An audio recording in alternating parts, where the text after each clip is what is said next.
크리스찬 책갈피.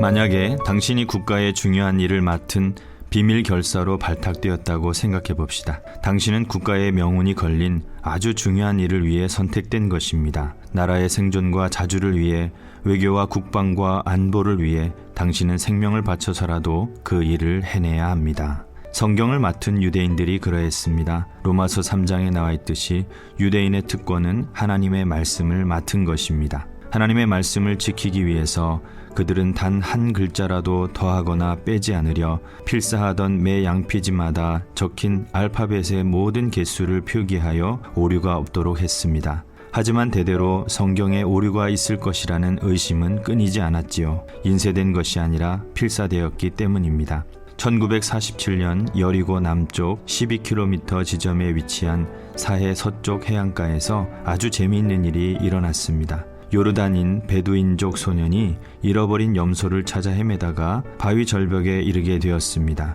소년은 사람이 올라가기 어려운 곳에 동굴에 있음을 보았습니다. 소년은 혹시 거기에 염소가 있을까 싶어 돌멩이를 동굴로 힘껏 던졌는데 쨍그랑거리며 항아리 깨지는 소리가 들리는 것입니다. 소년은 보물이 있을까 싶어서 다음날 사촌형과 함께 동굴로 기어 올라갔습니다. 여러 항아리들이 가지런히 놓여 있었습니다. 하지만 대부분 비어 있었고 몇 개의 항아리 속에 보물 대신 쓸모없어 보이는 양피지 두루마리가 들어 있었습니다. 소년은 실망하였지만 그 두루마리들을 가지고 내려와 고물상에게 팔았습니다. 고물상은 처음 보는 글자들로 가득한 두루마리를 수도사에게 보여주었고 눈이 휘둥그레진 수도사는 나머지 두루마리도 다 구해달라고 했습니다.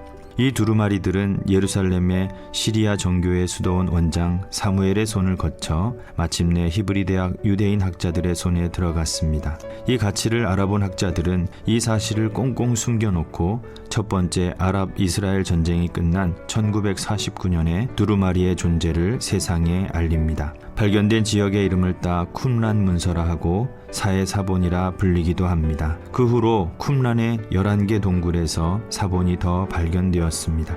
사해4본 중에 가장 유명한 것은 이사야인데 66장 전권이 발견되었습니다. 학자들의 일치되는 견해로는 이사야서는 주전 175년과 150년 사이에 에센파 사람들에 의해 수집 필사되었다고 합니다. 현존하는 가장 오래된 구약 사본은 1008년의 레닌그라드 사본입니다. 레닌그라드 사본은 고대 히브리어에 모음을 붙인 마소라 학파의 역작입니다. 놀랍게도 레닌그라드 사본과 사해 사본은 아주 작은 부분의 다름을 제외하고 정확하게 일치함이 증명되었습니다. 1000년의 시간을 뛰어넘어 3000년의 시간을 뛰어넘어 오늘날에도 성경의 정확함이 드러나게 됩니다. 하나님의 말씀을 문자로 적고 필사하고 인쇄하고 번역하고 나누는 과정에 수많은 이름 모를 사람들의 노력과 수고와 인내가 있었습니다. 그들은 말씀을 후대에 전하기 위해 자신의 생명까지 내어놓는 일도 겪었습니다. 그렇게 수많은 사람들의 눈물과 땀으로 지켜내려온 성경이 내 손에 들어오게 되었습니다. 성경은 베두인족 아랍 소년에게는 보물이 아니었을지 모르지만 이스라엘에게는 국보요, 그리스도인인 우리에게는 살아있는 생명의 말씀입니다. 말씀의 가치를 알고 그 가치에 응답하시길 바랍니다. 하나님은 말씀을 귀히 여기는 자를 소중히 여기십니다. 지금까지 간동교회 전광병 목사였습니다.